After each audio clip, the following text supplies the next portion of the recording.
الحمد لله وحده والصلاة والسلام على من لا نبي بعده ولا رسول بعده ولا معصوم بعده أما بعد فإن خير الحديث كتاب الله وخير الهدي هدي محمد صلى الله عليه وسلم وشر الأمور محدثاتها وكل محدثة بدعة وكل بدعة ضلالة وكل ضلالة في النار. أعوذ بالله من الشيطان الرجيم. بسم الله الرحمن الرحيم. النبي أولى بالمؤمنين من أنفسهم وأزواجه أمهاتهم وأولو الأرحام بعضهم أولى ببعض في كتاب الله من المؤمنين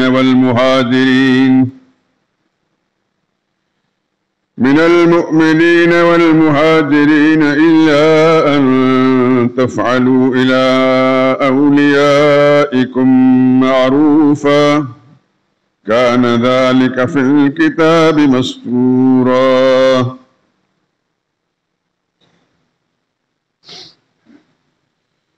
پیغمبر ایمان والوں پر ان کی جانوں سے بھی زیادہ حق رکھتے ہیں، اور پیغمبر کی بیویاں ان ایمان والوں کی مائیں ہیں، اور رشتہ دار آپس میں کتاب اللہ کی روح سے مسلمانوں اور مہاجروں سے ایک دوسرے کے ترکے کے زیادہ حقدار ہیں، مگر یہ کہ تم اپنے دوستوں سے احسان کرنا چاہو. یہ حکم اللہ کی کتاب قرآن کریم میں لکھ دیا گیا ہے. سبحان ربک رب العزت عما یصفون وسلام علی المرسلین والحمد للہ رب العالمین.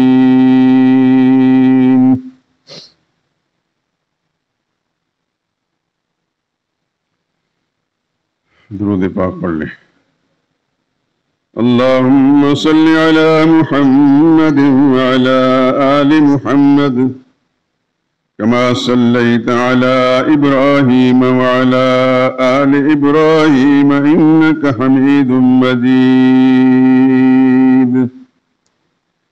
اللهم بارك على محمد وعلى آل محمد كما باركت على إبراهيم وعلى آل إبراهيم إنك حميد مجيد.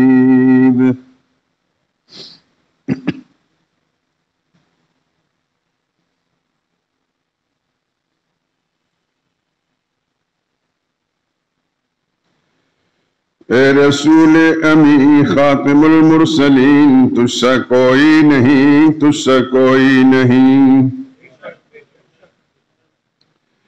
اے رسول امی خاتم المرسلین، تجھ سا کوئی نہیں، تجھ سا کوئی نہیں. ہے یہ عقیدہ اپنا بصدق و یقین، تجھ سا کوئی نہیں، تجھ سا کوئی نہیں.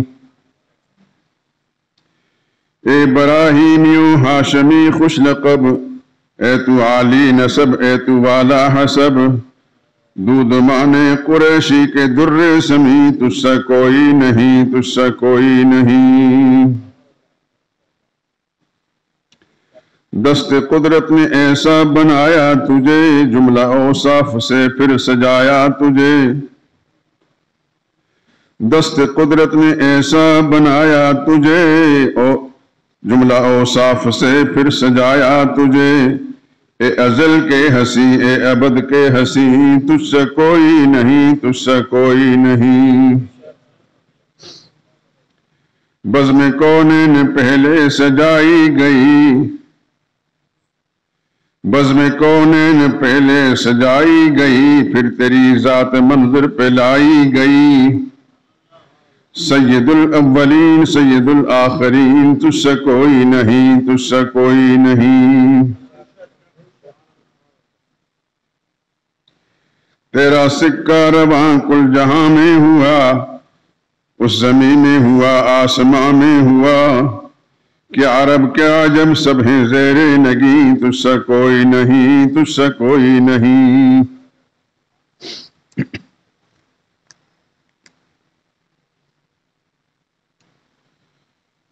تیرے انداز میں وسعتیں فرش کی، تیرے پرواز میں رفعتیں عرش کی، تیرے انداز میں وسعتیں فرش کی، تیری پرواز میں رفعت عرش کی، تیرے انفاس میں خلد کی یاسمی، تجھ سا کوئی نہیں، تجھ سا کوئی نہیں۔ سدرۃ المنتہا راہ گزر میں تیری، قاب قوسین گرد سفر میں تیری، سدرۃ المنتہا راہ گزر میں تیری، قاب قوسین گرد سفر میں تیری۔ تو ہے حق سے قریب، تو ہے حق سے قریب، حق تیرے قریب، تجھ سا کوئی نہیں، تجھ سا کوئی نہیں۔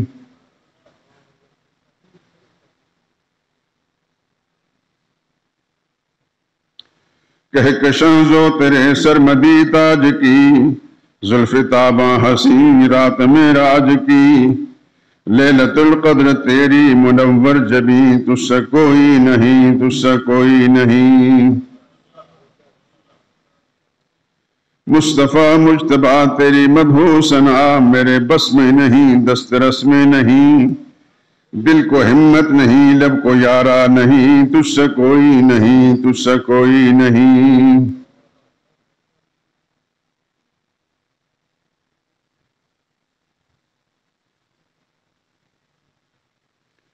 کوئی بتلائے کیسے سراپا لکھوں، کوئی ہے وہ کہ میں تجھ سا کہوں، توبہ توبہ نہیں کوئی تجھ سا نہیں، تجھ سا کوئی نہیں، تجھ سا کوئی نہیں۔ سب صحابہ کی شانیں جلی ہی بھلی، ان میں صدیق و فاروق و عثمان علی، شاہد عدل تیرے یہ سب جانشیں، تجھ سے کوئی نہیں، تجھ سے کوئی نہیں۔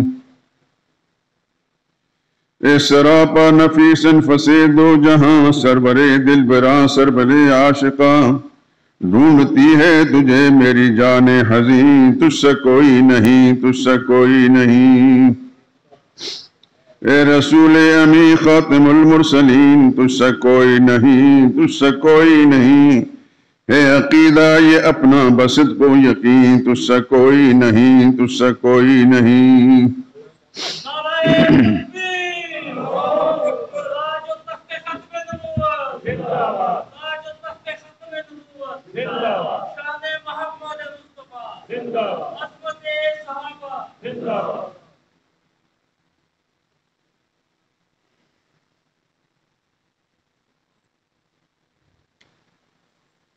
بزرگان محترم، برادران عزیز، آپ کو یاد ہوگا کہ کچھ دن پہلے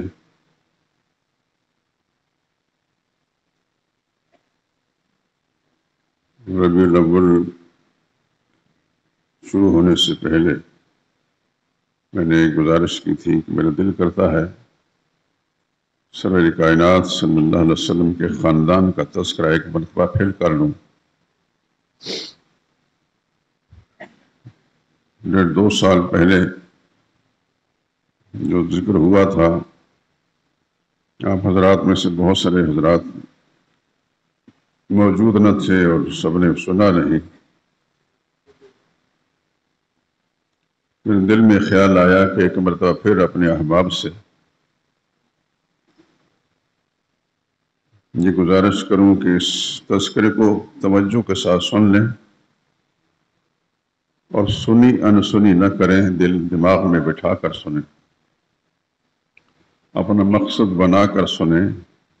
جس طرح محمد مصطفیٰ صلی اللہ علیہ وسلم ہمارے عقیدہ اور ایمان کے مرکز ہیں، ان کا اور ان کے خاندان کا تذکرہ بھی ہمارے لیے اتنا ہی اہم ہے۔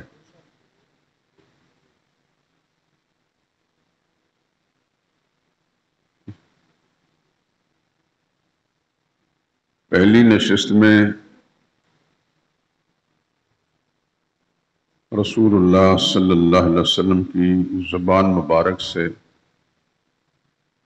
آپ کے شجرہ نسب جس کی 21 شاخیں حضور صلی اللہ علیہ وسلم نے ذکر فرمائی تھی، جس کا تذکرہ بخاری شریف کے اندر موجود ہے۔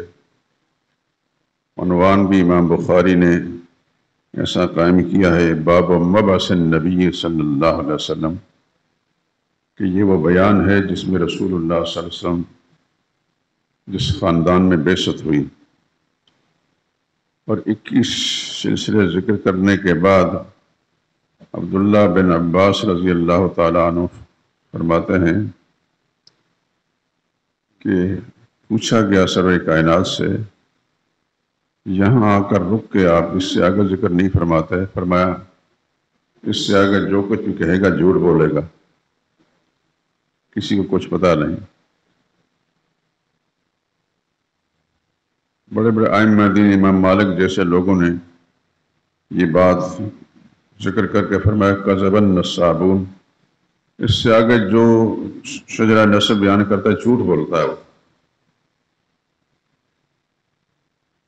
عبداللہ بن مسعود رضی اللہ تعالیٰ عنہ جلیل قدر صحابی ہیں، بڑی شان کے صحابی ہیں، نام تو سب دوستوں نے سنا ہوتا ہے، لیکن ان کی وہ فضیلت جو نبی کریم صلی اللہ علیہ وسلم کی زبان مبارک سے سامنے آئی ہے وہ یہ کہ آپ نے فرمایا رتبہ تو ابو بکر عمر عثمان علی کا زیادہ ہے، لیکن علم میں عبداللہ بن مسعود آگے ہیں۔ یہ بات ذہن نشین فرما دیں۔ انہوں نے جب ذکر کیا تو قرآن کریم کی بعض آیات تلاوت کرنے کے بعد فرمایا قرآن تو کہتا ہے لا یعلمہم الا اللہ، اس سے آگے اللہ کے سوا کوئی نہیں جانتا، تو اب کوئی شخص کہتا ہے کہ میں جانتا ہوں اور آدم علیہ السلام تک شجرہ نسب پہنچاتا ہوں، وہ جھوٹ بولتا ہے۔ امام مالک سے جب کہا گیا کہ کچھ لوگ تو ایسا کہتے ہیں، انہوں نے فرمایا من اخبر ابھی، ان کو کس نے خبر دی؟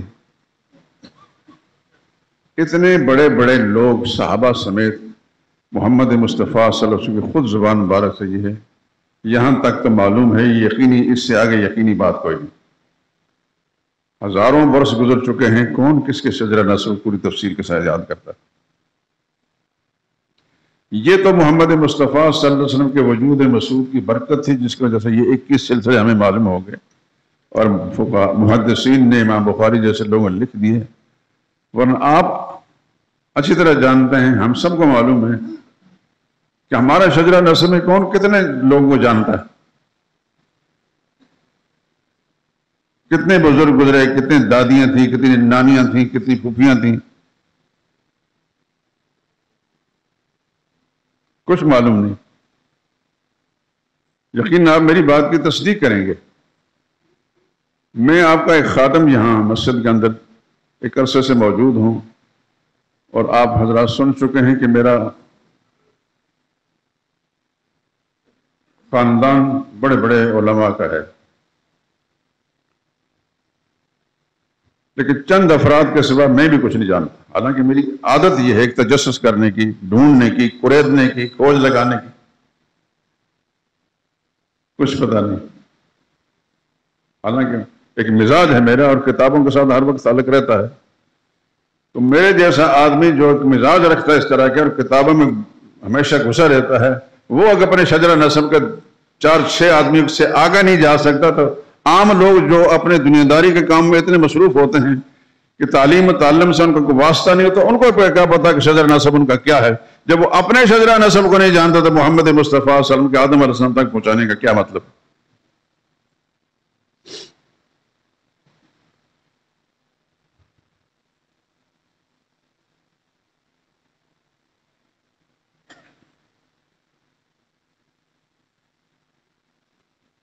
نبی کریم صلی اللہ علیہ وسلم کے اپنے خاندان میں، ددیالی خاندان میں، آپ سن چکے ہیں کہ حضور صلی اللہ علیہ وسلم کے والد گرامی جناب عبداللہ کو چھوڑ کر نبی کریم صلی اللہ علیہ وسلم کے 2 تایا تھے اور 7 چچا تھے، اور عبداللہ کو اگر شامل کر لیں تو کل 10 بھائی ہیں۔ یہ بات جو میں آپ سے ذکر کر رہا ہوں، یقین آپ حضرات جب غور کریں گے تو یہ احساس ضرور ہوگا کہ اب تک تو ہمیں کسی نے بتایا. ہمیں تو یہ اسکول کے اندر پڑھایا گیا تھا کہ رسول اللہ جناب حضرت عبد المطلب رضی اللہ تعالیٰ عنہ کے بیٹوں میں سے حضرت ابو طالب رضی اللہ تعالیٰ عنہ سے.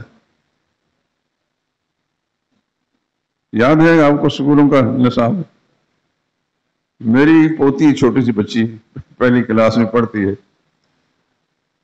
اس کا نصاب میں نے دیکھا، خاص طور اسلامیات میں تو یہی بات کہ رسول اللہ صلی اللہ علیہ وسلم کے والد حضرت عبداللہ، ان کے والد حضرت عبد المطلب، حضور کے چچا حضرت ابو طالب، اور پھر رضی اللہ تعالیٰ عنہ لکھا جاتا ہے. یہاں بات ختم کر دی جاتی ہے. نہ اس میں حضرت حمزہ کا تذکرہ ہوتا ہے، نہ حضرت عباس کا تذکرہ ہوتا ہے. اب ان بچوں کو کون سمجھائے گا؟ وہ میں نے کتاب پر لکھ دیا کہ میں نے کہا کہ یہ جو ان میں سے اسلام نہیں لایا اس کے لیے حضرت کا لفظ نہیں، رضی اللہ نے لکھا گا جناب کا لفظ لکھے کہ حضور کی نسبتیں ہیں. وہ بچی بڑی حساس ہے، اس نے جا کر اسکول میں جو استانی پڑھا رہی تھی جناب کا لفظ پڑھا تو کہتے ہیں نہیں جناب نہ بولے حضرت پڑھے. بڑی پرانی بات ہے. ہماری بڑی بچی جو یہاں مڈل روڈ پر ایک سکول ہوتا تھا، تو سکول بھی ختم، سکول والے بھی ختم.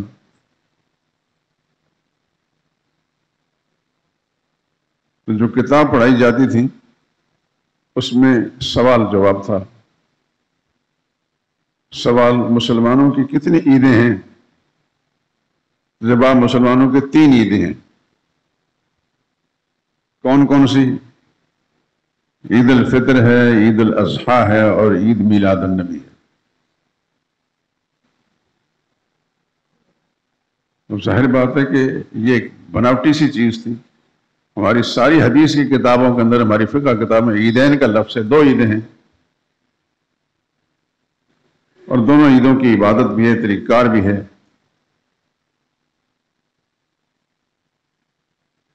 عید الفطر کی نماز بھی ہے، خطبہ بھی ہے. عید الاضحیٰ کی نماز بھی ہے، خطبہ بھی ہے. بلکہ اضحیٰ کی نسبت سے قربانیاں ہیں. لیکن جہالت کا مارا ہوا یہ طبقہ ہمارے تعلیمی نظام پر مسلط ہے. خدا ان کی مار پڑے ان پر، یا اللہ ان کو ہدایت دے. اگر ہدایت نہیں تو خدا ان سے وجود پاک کر دے. یہ اتنی جہالت پھیلا رہے ہیں کہ مسلمان کا بچہ چھوٹی عمر سے جب یہ ساری چیزیں سیکھے گا، بڑا ہو کر بھی اس کے ذہن میں یہی کچھ ہوگا. خدا کی قسم آپ حضرات بھی حساس طبیعت کے کاروبار کرتے ہیں، سوچتے بھی ہیں مسلمان. میں تو اس قدر پریشان ہوں اس ملک کے نظام پر، خصوصاً تعلیمی نظام پر، کہ خدا کی پناہ.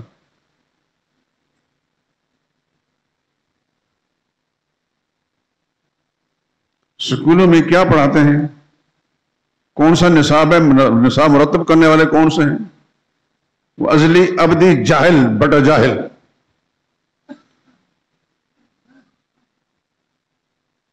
اور چھوٹے چھوٹے بچے جو ہیں ان کو کیا پتا کہ یہ کیا کچھ پڑھایا جا رہا ہے. اور سکول کا جو استاد ہے وہ بھی بالکل ان پڑھ، جو لکیر کا فقیر ہے. میں نے بتایا کہ ہماری بچی پڑھتی تھی تو اس نے کتاب کے اندر مسلمان 3 عیدیں مناتے ہیں. میں نے اس پر لکھ دیا کہ ان کو بتائیں کہ 3 عیدیں نہیں، اسلام میں 2 عیدیں ہیں. یہ تیسری بناوٹی عید پاکستان میں بنائی گئی. وہ ٹیچر کہتے ہیں ہمیں تو یہی کچھ معلوم ہے، تو یہی کچھ پڑھائیں گے. فارسی کے محاورہ ہے خفتہ کے کند بیدار. ایک سونے والے کو دوسرا سونے والا کہاں جگا سکتا ہے؟ جاہل ٹیچر ہوں، ان پڑھ ہوں، زیادہ زیادہ میٹرک پاس ہی ہوں گے. ان کے پاس جو پرائمری کے بچے جائیں گے تو ان کو وہ جو کتابوں کے اندر لکھا گیا ہے اور جاہل مصنفین نے ان کو مرتب کیا ہے وہی کچھ پڑھائیں گے. اب میری طرح کا حساس آدمی جو ہر گھر کے اندر موجود نہیں. ہر آدمی اپنے بچوں کی کتابیں کھول کر دیکھتا نہیں کہ ہمارے بچوں کو کیا کچھ پڑھایا جا رہا ہے. نتیجہ وہ جہالت در جہالت در جہالت بڑھتی چلی جاتی ہے. میں کئی سال پہلے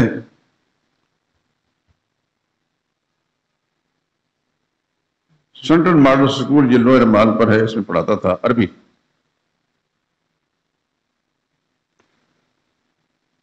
سترہ 18 سال تقریباً پڑھائی. اس کے بعد میرا دل نہیں لگا, میں چھوڑ دیا, کیونکہ وہاں جانے کے بعد میرا تعلیم و تعلم سے, پڑھنے سے, کتابوں کے ساتھ تعلق ختم ہو چکا تھا. بس میں نے چھوڑ دیا. مجھے نقصان ضرور ہوا لیکن برداشت کر لیا میں نے. وہاں ایک ٹیچر تھے, اب بھی زندہ ہیں, خدا سلامت رکھے ان کو. وہ ایم اے کر رہے تھے,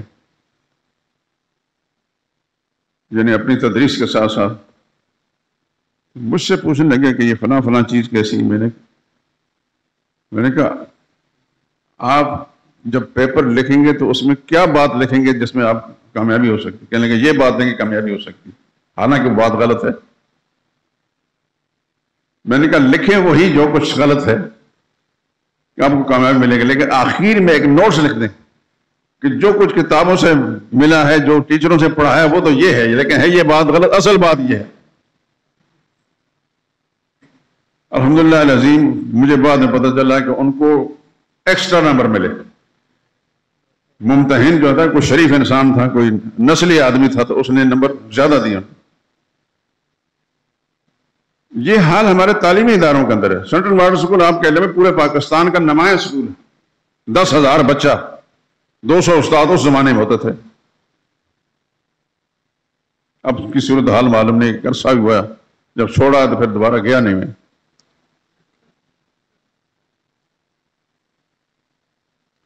اور ایک ایک بچہ, اتنے اچھے لائق بچے ہوتے تھے. ایک ایک پیپر جو 40 ورق صفحات لکھتے تھے, اور مجھے یاد ہے کہ اچھے لکھتے تھے. لیکن اس کے باوجود ہمارا تعلیمی نظام اتنا گندا ہے, اتنا غلط ہے, نصاب مرتب کرنے والے اتنے جاہل اور غلط بدعقیدہ قسم لوگ ہیں کہ یہ ظلم ہے اس قوم کے اوپر. ایک غیر مسلم کے لیے رضی اللہ تعالیٰ عنہ لکھا جائے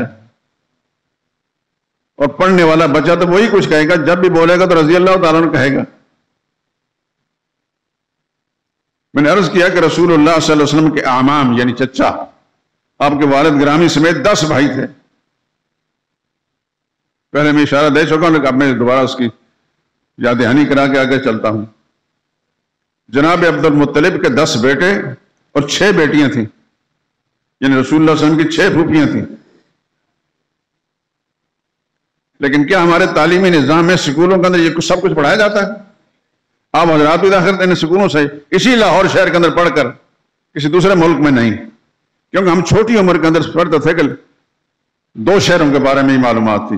لاہور تعلیمی اداروں کا شہر ہے, اور ڈھاکہ جو ہے اس وقت متحدہ پاکستان تھا, وہ مسجدوں کا شہر ہے. میں تو گیا نہیں ڈھاکہ,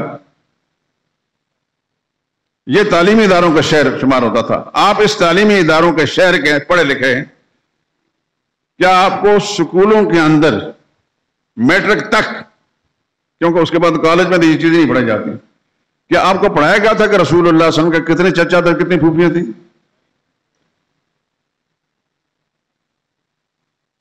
جس بدبخت نے نصاب مرتب کیا اس کو بھی پتا نہیں, اور جو پڑھانے والا ہے وہ جاہل ہے, اس کو بھی پتا نہیں کہ مطلب وضاحت کر سکے کہ یہ بات غلط لکھی ہے, یہ صحیح ہے. یہ ہے وہ مجبوری جس کی بنا پر میں آپ حضرات کی سمع خراشی کرتا ہوں. کم از کم ایک دفعہ میں اپنا فرض پورا کر لوں, اتمام میں حجت ہو جائے, باقی اللہ تعالیٰ کی ذات ہے قبول کرنے والی. نبی کریم صلی اللہ علیہ وسلم کے 2 تایا تھے. بڑے تایا ان کا نام تھا جناب حارث. حارث حضور صلی اللہ علیہ وسلم کی ولادت سے پہلے ہی فوت ہو گئے تھے. حضور نے ان کو نہیں دیکھا, نہ انہوں نے رسول اللہ صلی اللہ علیہ وسلم کو دیکھا. البتہ دوسرے تایا ان کا نام تھا جناب زبیر بن عبد المطلب. انہوں نے حضور صلی اللہ علیہ وسلم کو دیکھا بھی ہے, رسول اللہ صلی اللہ علیہ وسلم کی کفالت بھی کی ہے. اپنے والد جناب عبد المطلب کے بعد وہ پورے خاندان کے ایک سربراہ تھا. دولت مند آدمی تھے, بڑے کاروباری آدمی تھے, بڑے ذہین و فطین انسان تھے. خانہ کعبہ کی بڑی ذمہ داری ان کے ذمہ تھی. تو یہ دو تایا تھے. ایک تایا کو تو رسول اللہ نے دیکھا نہیں اور دوسرے تایا کو دیکھا بھی ہے. رسول اللہ صلی اللہ علیہ وسلم کی گود کے اندر پروان چڑھے ہیں اور حضور صلی اللہ علیہ وسلم کفالت انہوں نے کی ہے. آپ کو تو بچپن سنایا گیا کہ ابو طالب نے کفالت کی ہے. ابو طالب اپنے بچوں کو کفالت نہیں کر سکتے تھے, رسول اللہ صلی اللہ علیہ وسلم کفالت کیا کر سکتے. اور یہ جو بات میں کہہ رہا ہوں اس کی وجہ یہ ہے, کتابوں کے اندر لکھے, انشاءاللہ اگر توفیق ہوئی تو رسالہ آ جائے گا, میں نے لکھا ہے اس پر. وہ غریب آدمی تھے. غربت کا سبب یہ تھا کہ وہ معذور تھے. چل پھر کر دور دراز علاقوں کے اندر تجارت نہیں کر سکتے تھے. مجبوراً اب چونکہ ایک ٹانگ سے لنگڑے تھے, مجبوراً وہ کچھ خوشبوئیں یا اس قسم کی چیزیں تیار کر کے خود مکہ شہر کے اندر جہاں ان کے رہائش تھے وہاں بیچتے تھے. بچے زیادہ تھے, اس کی وجہ سے ان کے اخراجات گھر کے پورے نہیں ہوتے تھے. تو رسول اللہ صلی اللہ علیہ وسلم کی کفالت حضور صلی اللہ علیہ وسلم کے تایا نے کی, جناب زبیر بن عبد المطلب نے کی. دلائل کے ساتھ یہ چیزیں آ جائے گی آپ کے سامنے انشاءاللہ.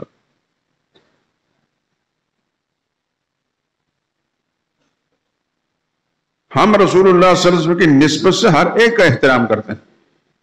جو احترام جناب زبیر کا ہے وہ احترام جناب ابو طالب کا ہے.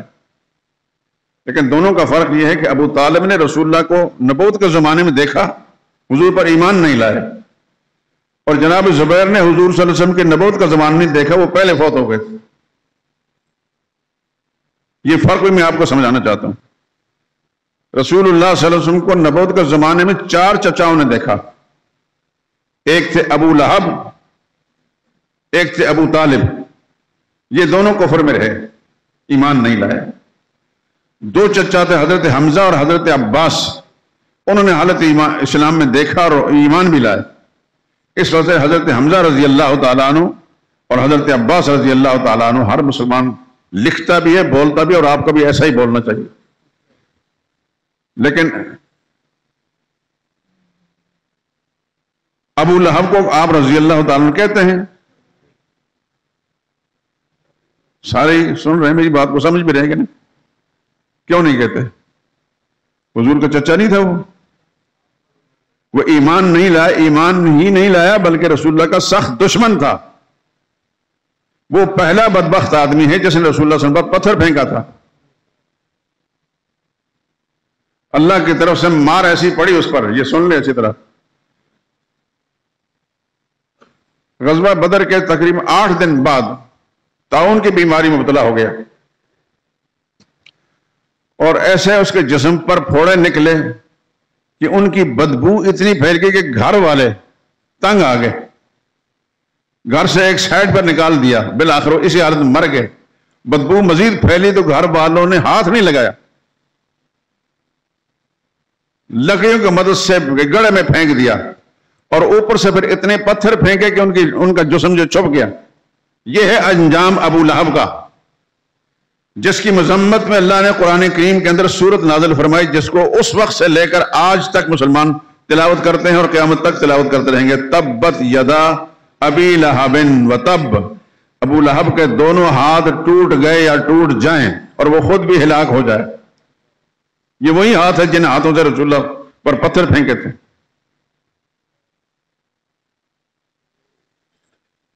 سیصلی نارا, ان قریب آگ میں داخل ہوگا. ذات لہب, جو شعلوں والی آگ ہے. وامرأتہ, اور اس کی بیوی بھی. حمالۃ الحطب فی جیدہا. یہ سورہ مبارکہ اللہ نے اس زمانے میں نازل کی, اور آج 1500 سال تک مسلمان روئے زمین پر اس کی تلاوت کرتے ہیں اور تلاوت کرتے رہیں گے جب قیامت نہیں قائم ہوگی. تو نسبی طور پر تو یہ رسول اللہ صلی اللہ علیہ وسلم کا چچا تھا, لیکن رسول اللہ صلی اللہ علیہ وسلم کا دشمن تھا. کیوں دشمن تھا؟ کہ وہ مشرک تھا. رسول اللہ صلی اللہ علیہ وسلم کی توحید کا پیغام سناتے تھے, اور مشرک کوئی بھی ہو, چاہے وہ خاندان کا ہو یا خاندان سے باہر کا ہو, وہ رسول اللہ کا دشمن رہا. آپ ابو جہل کا تذکرہ کرتے ہیں, حضور کے خاندان کا نہیں تھا. یہ مخزوم ہی تھا, قبیلہ بنو مخزوم میں سے. اس کے ساتھ آپ کی ذاتی دشمنی تو کوئی بھی نہیں, لیکن مشرک تھا اور رسول اللہ کا دشمن تھا. اس واسطے جب ابو جہل کا نام آتا ہے لعنت بھیجتے ہیں اس پر.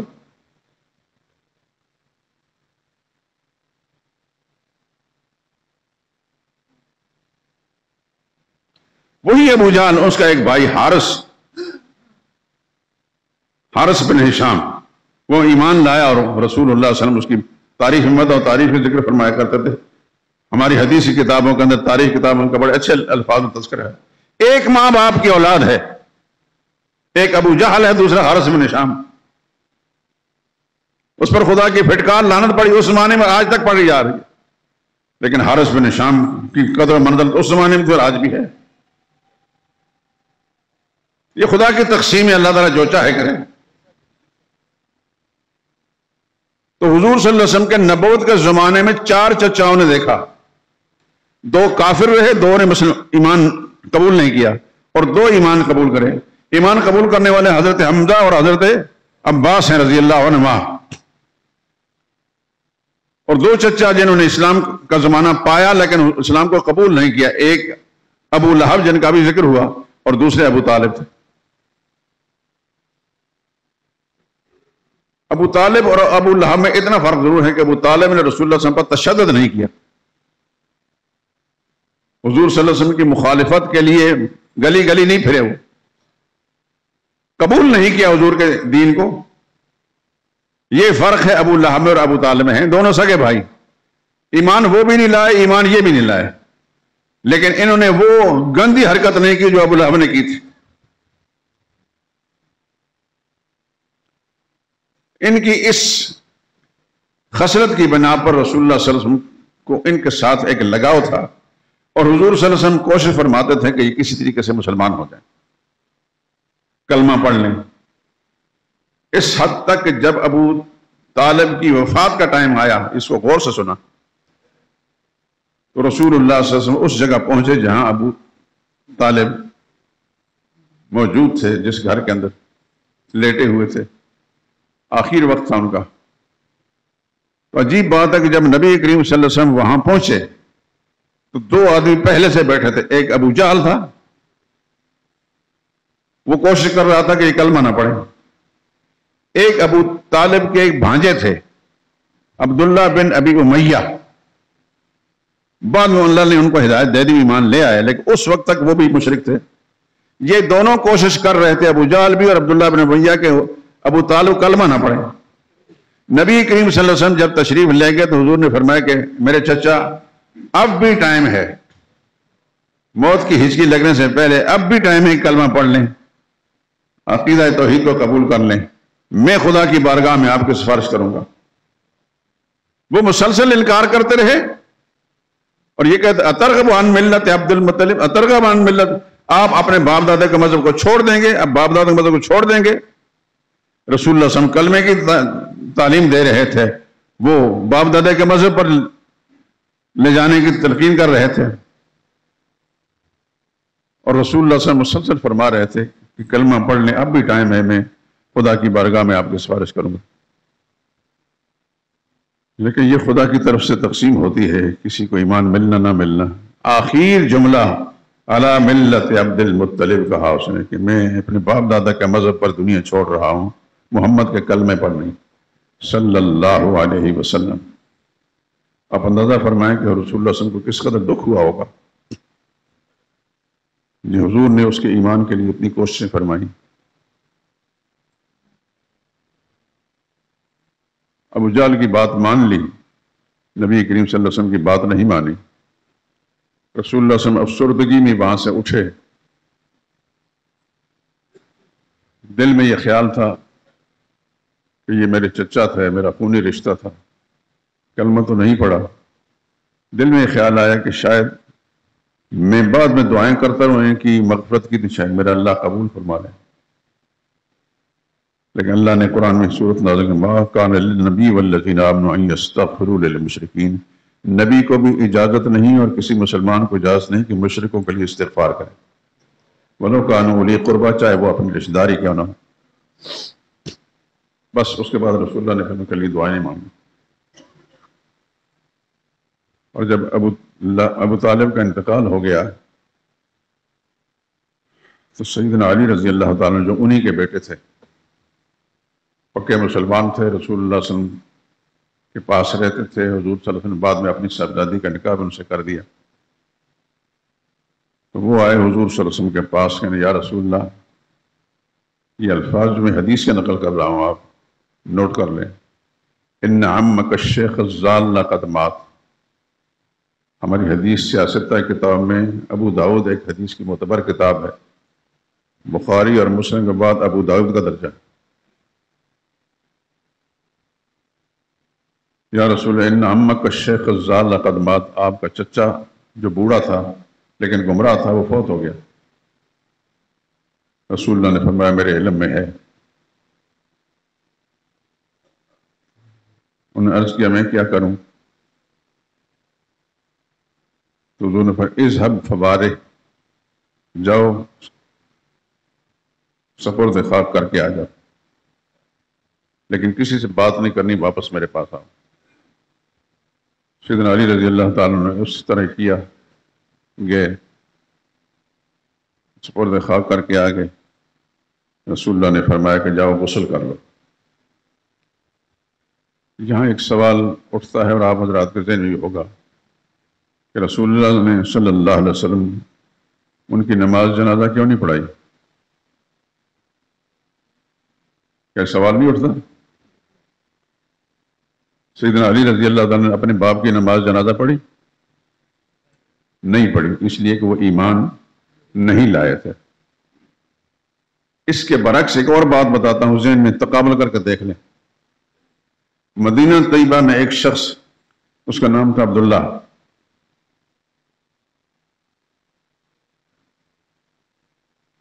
بظاہر اس نے کلمہ پڑھا تھا لیکن دل کے اندر کدورت تھی۔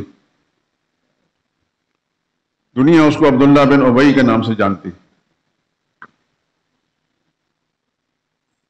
منافقین کا سرغنہ شمار ہوتا ہے، بظاہر کلمہ پڑھتا ہے، مسجد نبی میں آ کر صحابہ کے صف میں کھڑے ہو کر رسول اللہ کی اقدام نمازیں بھی پڑھتا تھا، اندر سے بغض بھرا ہوا تھا۔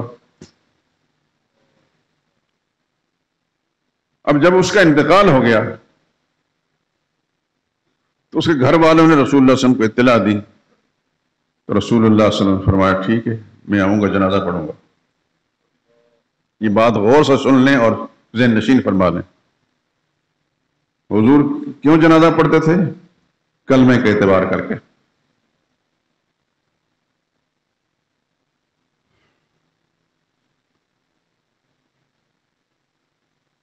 اور پھر مزے کی بات یہ کہ عبداللہ کا ایک بیٹا، اس کا نام بھی عبداللہ ہے، وہ عبداللہ مخلص مسلمان ہے۔ اس نے ایک دفعہ رسول اللہ صلی اللہ علیہ وسلم سے اجازت مانگی، یا رسول اللہ اگر آپ اجازت دیتے اپنے باپ کا سر کاٹ کر آپ کے قدم۔ حضور نے فرمایا اس بات کی اجازت نہیں، اس لیے یہ ٹھیک ہے کہ وہ اسلام کا دشمن ہے، لیکن یہ کام میں نہیں کروں گا، اس لیے کہ دنیا والے کہیں گے کہ محمد اپنے اپنے ساتھیوں کو قتل کرا رہے ہیں۔ بظاہر تو وہ مسلمان کہلاتا تھا، نام بھی عبداللہ تھا۔ رسول اللہ صلی اللہ علیہ وسلم کو اطلاع دی گئی، اس کی موت کی۔ رسول اللہ صلی اللہ علیہ وسلم تشریف لے گئے، جنازہ پڑھایا۔ اس جنازہ پڑھانے میں حضرت عمر رضی اللہ تعالیٰ نے بار بار رسول اللہ صلی اللہ علیہ وسلم کی خدمت میں عرض کرنے، یا رسول اللہ یہ منافق نہیں تھا؟ آپ اس کی جنازہ پڑھا رہے ہیں، اس نے فلاں جگہ میں فلاں جگہ میں فلاں جگہ میں اسلام کی مخالفت، آپ کی مخالفت نہیں کی۔ رسول اللہ نے فرمایا مجھے سب معلوم ہے، تو پھر آپ جنازہ پڑھا رہے ہیں؟ رسول اللہ نے فرمایا ابھی تک میرے اللہ نے مجھے جنازہ پڑھانے سے روکا نہیں۔ سبحان اللہ، قربان جاؤں اس پیغمبر پر صلی اللہ علیہ وسلم۔ چنانچہ جب رسول اللہ صلی اللہ علیہ وسلم نماز جنازہ پڑھانے کے کھڑے ہو گئے تو سب صحابہ اکرام بھی، کیسے ممکن ہو سکتا کہ نبی جنازہ پڑھانے صحابہ ہٹ جائیں؟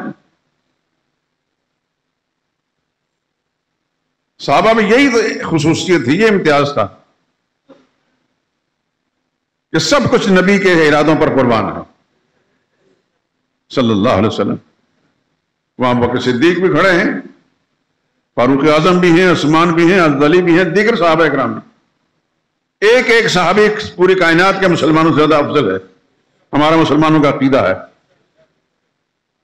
اتنا بڑا جم غفیر عبداللہ بن ابی کے جنازے پر موجود ہے اور امام الانبیاء جنازہ پڑھا رہے ہیں۔ ابھی تک اللہ کی طرف سے جنازہ پڑھانے سے روکنے کے لیے کوئی پیغام نہیں آیا، اور بہت سے لوگ تماشا دیکھ رہے تھے، یعنی کچھ مخالفین۔ آج محمد اپنے اس مخالف کے ساتھ جو تنہائیوں میں بیٹھ کر مخالفت کرتا تھا، اس کے ساتھ کیا سلوک کرتے ہیں؟ مگر رسول اللہ صلی اللہ علیہ وسلم نے نماز جنازہ پڑھائی، صرف جنازہ ہی نہیں پڑھائی، ایک اور بات بھی سن لیں، اس کے گھر والوں نے رسول اللہ صلی اللہ علیہ وسلم کا کرتا مبارک مانگا کہ ہم اس کو بطور کفن پہنائیں گے، حضور نے کرتا بھی دے دیا۔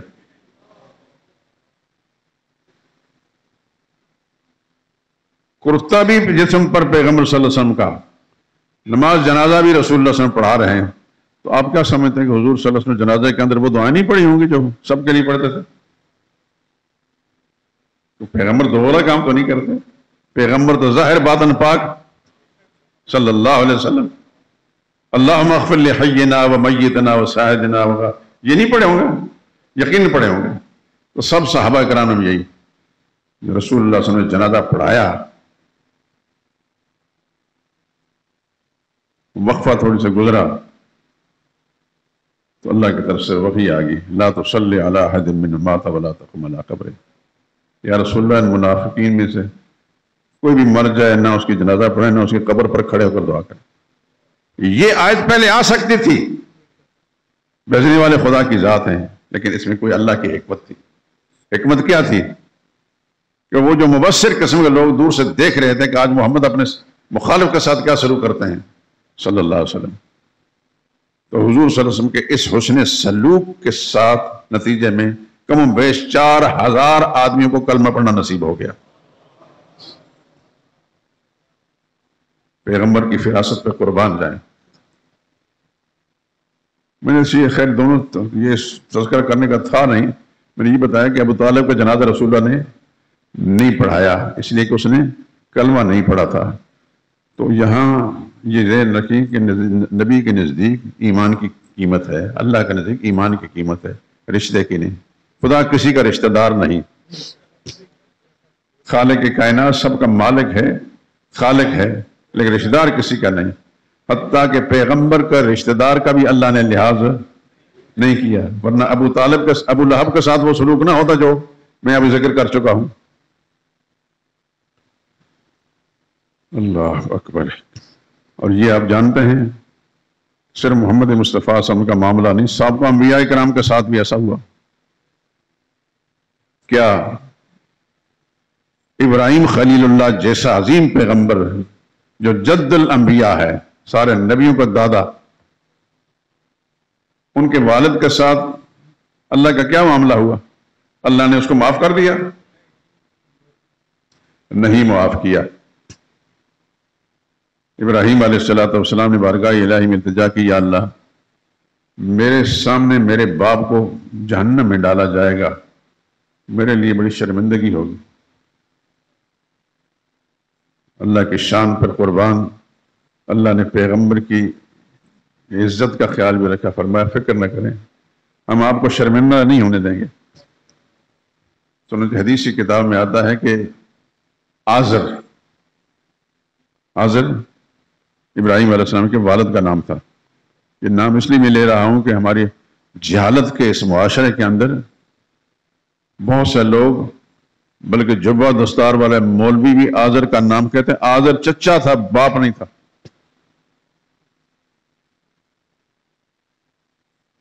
جو کچھ یہودیوں کی کتابوں کے اندر لکھا ہے وہ یا اس معنی کا نام نہاد مسلمان بولتا ہے۔ قرآن کہتا ہے اذ قال ابراہیم لابیہ آزر، ابراہیم علیہ السلام نے اپنے والد آزر سے یہ بات فرمائی۔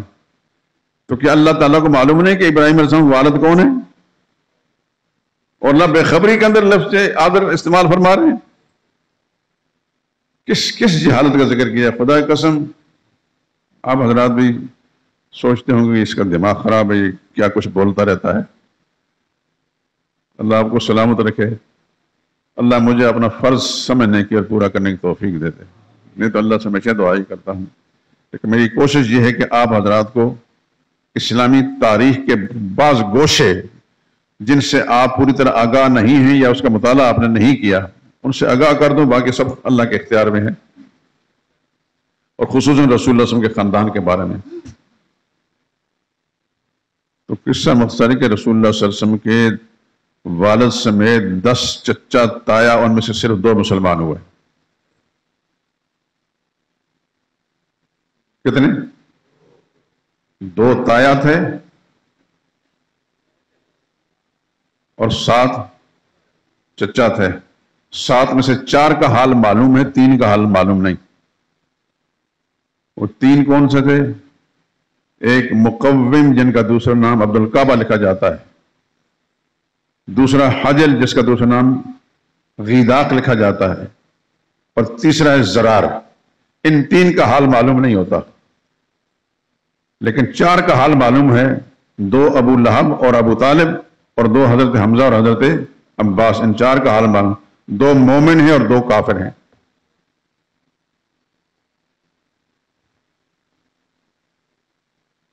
تین کا حال معلوم نہیں، 4 کا حال معلوم۔ کتنے ہو گئے؟ 7۔ 2 تایا تھے، ایک تو پہلے رسول اللہ صلی اللہ علیہ وسلم کی ولادت سے پہلے فوت ہو گئے، دوسرے انہوں نے زمانہ نبوت نہیں پایا۔ بچپن میں رسول اللہ کی خدمت ضرور نہیں کی انہوں نے، لیکن زمانہ نبوت نہیں پایا، بعثت سے پہلے ان کا انتقال ہو گیا، اس واسطے ان کے ایمان کے بارے میں تبصرہ نہیں کر سکتے۔ اور 3 کا حال معلوم نہیں۔ یہ ہیں رسول اللہ صلی اللہ علیہ وسلم کے چچا تایا، ذہن نشین فرما لیں۔ ان میں سے مومن کتنے ہیں؟ صرف 2، سیدنا حمزہ اور سیدنا عباس رضی اللہ عنہما۔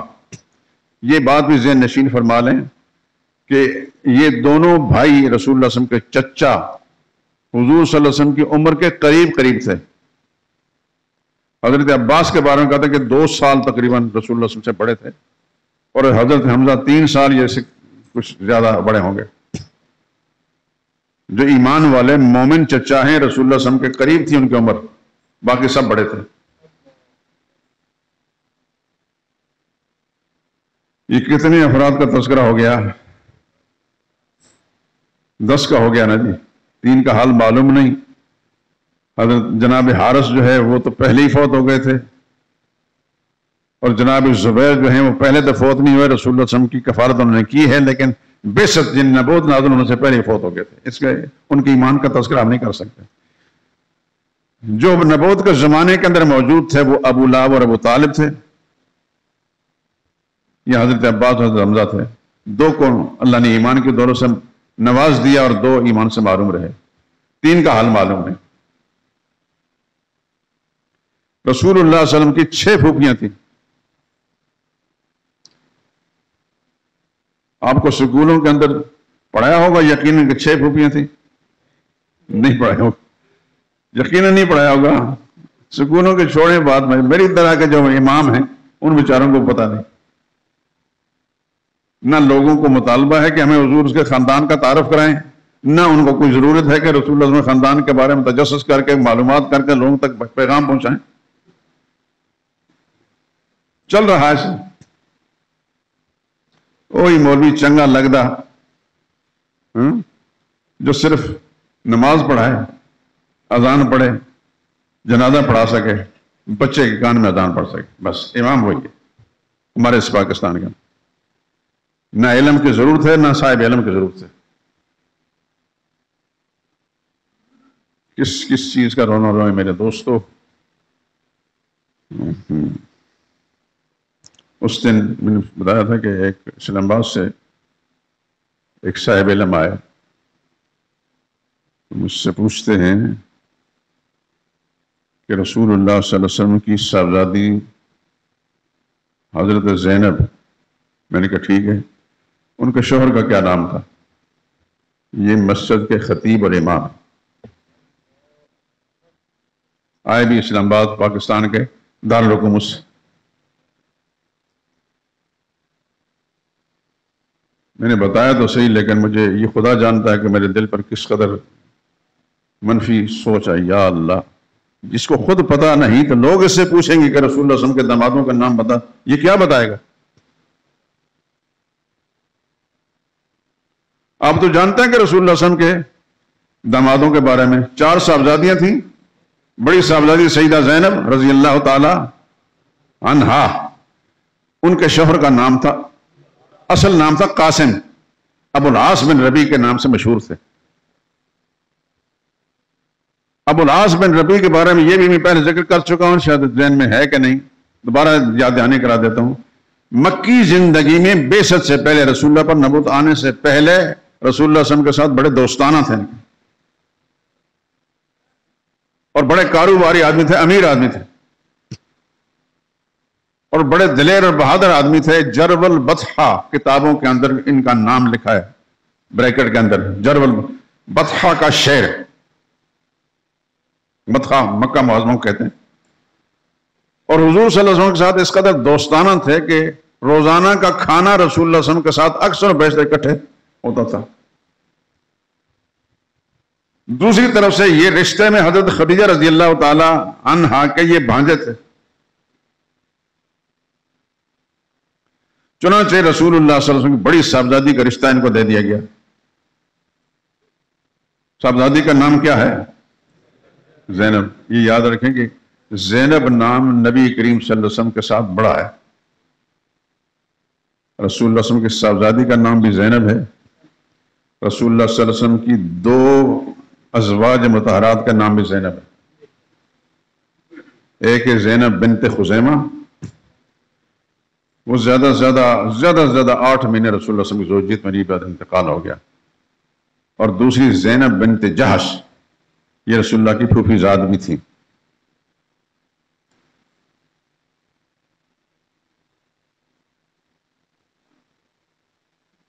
اکثر رسول اللہ صلی اللہ علیہ وسلم نے نام جب بدلے ہیں خواتین کے، عورتوں کو تو زینب نام رکھیں۔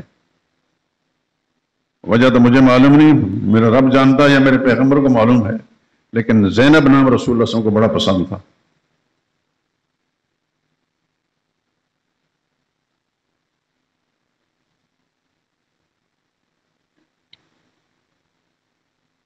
حضرت ام سلمہ رضی اللہ تعالیٰ عنہ جو رسول اللہ صلی اللہ علیہ وسلم کی زوجہ مطہرہ ہیں، ان کی ایک بچی کا نام برہ تھا پہلے شوہر سے، رسول اللہ نے بدل کر زینب نام رکھا۔ حضور صلی اللہ علیہ وسلم کی آخری زوجہ مطہرہ حضرت میمونہ بنت حارث، میمونہ کا نام برہ تھا، رسول اللہ نے برہ کو بدل کر زینب نام میمونہ رکھا۔ تو اکثر بیشتر رسول اللہ صلی اللہ علیہ وسلم نے زینب نام کو ترجیح دی ہے، اس لیے آپ حضرات بھی نبی کی پسند کو پسند فرمائیں، اپنی بچیوں، اپنی پوتیوں، نواسیوں کا نام زینب رکھیں، اس میں بڑی خیر اور برکت ہے۔ تو میں نے عرض کیا کہ وہ مسجد کا ایک خطیب ہے، معروف آدمی ہے، بڑا نام ہے، وہ مجھ سے پوچھتا ہے کہ وہ زینب کے شوہر کا کیا نام ہے؟ میں اب کیا کہوں اس کو؟ پتا تو میں نے دیا اس کو، لیکن دکھ مجھے ہوا کہ لوگ اسے جب پوچھیں گے تو یہ کیا بتائے گا۔ یہ معلوم ہے کہ زینب کے شوہر ابو العاص بن ربیع یعنی حضرت قاسم، وہ کس قبیلے سے تھے؟ آپ بتائیں نا، بنو امیہ میں سے تھے۔ یہ پہلے داماد رسول اللہ صلی اللہ علیہ وسلم کے بڑی صاحبزادی کے شوہر حضرت قاسم ابو العاص بن ربیع، یہ بنو امیہ میں سے تھے۔ نمبر 2، دوسرے داماد سیدنا عثمان رضی اللہ تعالیٰ عنہ، دوسری صاحبزادی سیدہ رقیہ رضی اللہ تعالیٰ عنہ۔ یہاں ایک بات چلتے ہوئے کہہ دوں، اگر آپ ناراض نہ ہوں تو،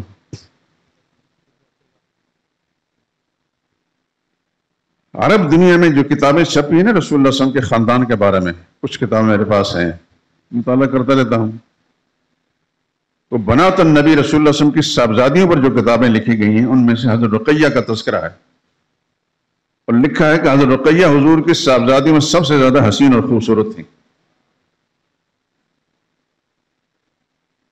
رقیہ الزہرا۔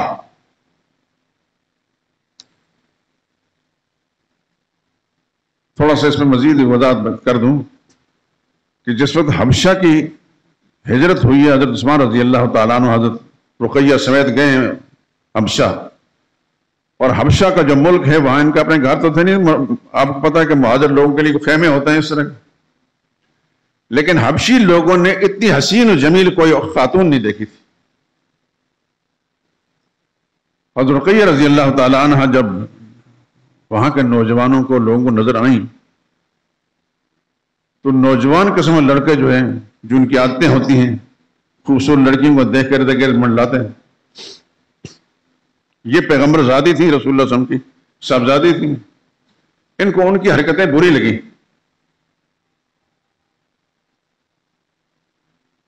اب چونکہ مسافر تھے، کس کو کہیں کہ یہ لڑکے کیا کر رہے ہیں؟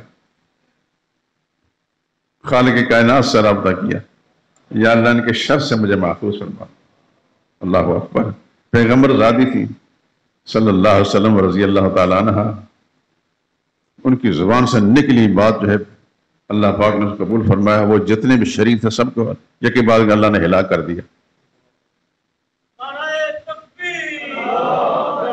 یہ رسول اللہ صلی اللہ علیہ وسلم کی دوسری صاحبزادی حضرت عثمان رضی اللہ تعالیٰ عنہ کی زوجیت میں. یہ پہلے بھی بتا چکا ہوں اور پھر اس کا اظہار کر رہا ہوں کہ عثمان بڑے خوبصورت جوان تھے، بڑے گنگرالے بالوں والے، بڑا خوبصورت چہرہ. کاروباری تو تھے ہی، امیر تو تھے ہی، لیکن قدرت نے ان کو جو اضافی خوبیاں جو عطا فرمائی تھی وہ یہ ہیں کہ بہت حسین اور خوبصورت تھے. اور ان کی زوجیت میں نبی کریم صلی اللہ علیہ وسلم کی جب صاحبزادی کی اور وہ بھی حسن جمال کا پیکر تھی. تو میں سنا چکا ہوں آپ کو کہ ایک دفعہ رسول اللہ صلی اللہ علیہ وسلم نے حضرت زید جو غلام تھے ان کو کچھ پکا کر برتن کے اندر دیا کہ جاؤ عثمان کے گھر دے آؤ.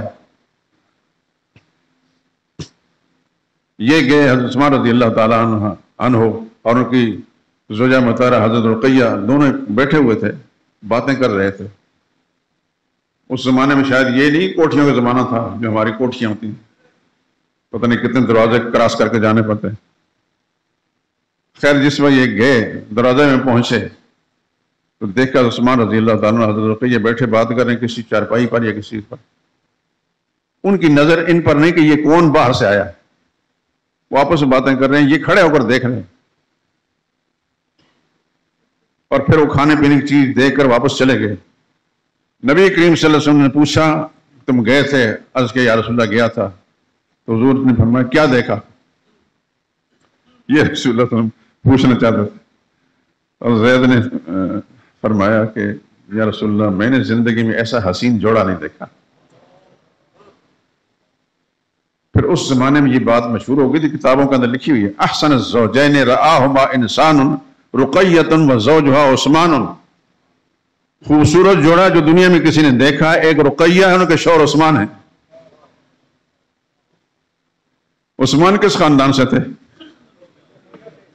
پہلا بھی بنو امیہ میں سے، یہ دوسرا بھی بنو امیہ میں سے. رسول اللہ صلی اللہ علیہ وسلم کی تیسری صاحبزادی حضرت ام کلثوم رضی اللہ تعالی عنہ، ان کا نکاح بھی کس کے ساتھ ہوا؟ عثمان کے ساتھ ہوا. 3 صاحبزادیاں تو رسول اللہ نے امیوں کو دے دی. چوتھی حضرت فاطمہ رضی اللہ تعالیٰ عنہ حضرت علی رضی اللہ تعالیٰ عنہ کے نکاح میں دے دی. حضرت علی ہاشمی تھے، وہ پہلے جو داماد تھے وہ امی تھے. یہاں ایک سوال آپ سے پوچھتا ہوں، آپ اس کا جواب تلاش کریں، ہو سکتا ہے ذہن میں ہو. کیا وجہ ہے کہ رسول اللہ صلی اللہ علیہ وسلم ہاشمیوں کو صرف ایک بیٹی دی، 3 بیٹیاں جو امیوں کو دے دی؟ کیونکہ ہم نے جس دور میں آنکھ کھولی ہے یہاں تو ہر آدمی بنو امیہ کو برا ہی کہتا ہے. بڑے بڑے جبہ دستار والے نام نہاد کتابیں لکھتی موٹی موٹی، ان کے اندر بھی یہ سارے خرافات اور بکواسات لکھے ہوتے. پیغمبر اعتماد کر رہے ہیں، یہ 1500 سال کے بعد میں کیڑے نکال رہے ہیں.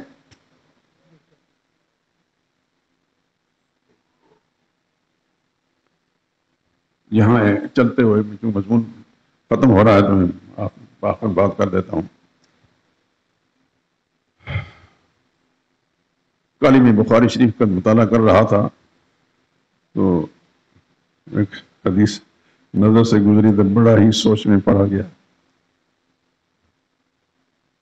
کہ ابو جہل کی بیٹی جو مسلمان ہو گئی تھی اس کے ساتھ حضرت علی رضی اللہ تعالیٰ نے شادی کرنا چاہی،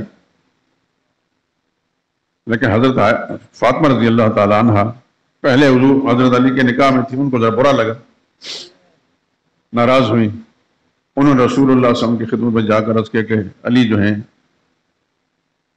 ابو جہل کی بیٹی سے شادی کرنا چاہتے ہیں، تو رسول اللہ صلی اللہ علیہ وسلم کو بھی یہ بڑا ناگوار گزرا. امام بخاری نے لکھا ہے اس بات کو. تو حضور کو بڑی ذہنی اذیت ہوئی اور یہ جملے میں پڑھ کر بڑا حیران ہوا. لا آذنو لا آذنو لا آذنو، سن لیں میں اجازت نہیں دیتا، اجازت نہیں دیتا، اجازت نہیں دیتا. یہ بخاری کے الفاظ ہیں.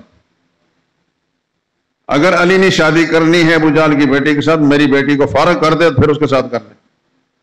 سیدنا علی رضی اللہ عنہ پر خدا کی رحمت نازل ہو، ان کو احساس ہوا کہ حضور ناراض ہو رہے ہیں، تو انہوں نے پھر اپنا پروگرام ختم کر دیا. اس موقع پر رسول اللہ نے فرمایا، ابو العاص بن ربیع کو یاد کیا، پہلے داماد کو، کہ اس نے جو بات میرے ساتھ کہی سچی کہی، جو وعدہ کیا پورا کیا. وہ کیا تھا؟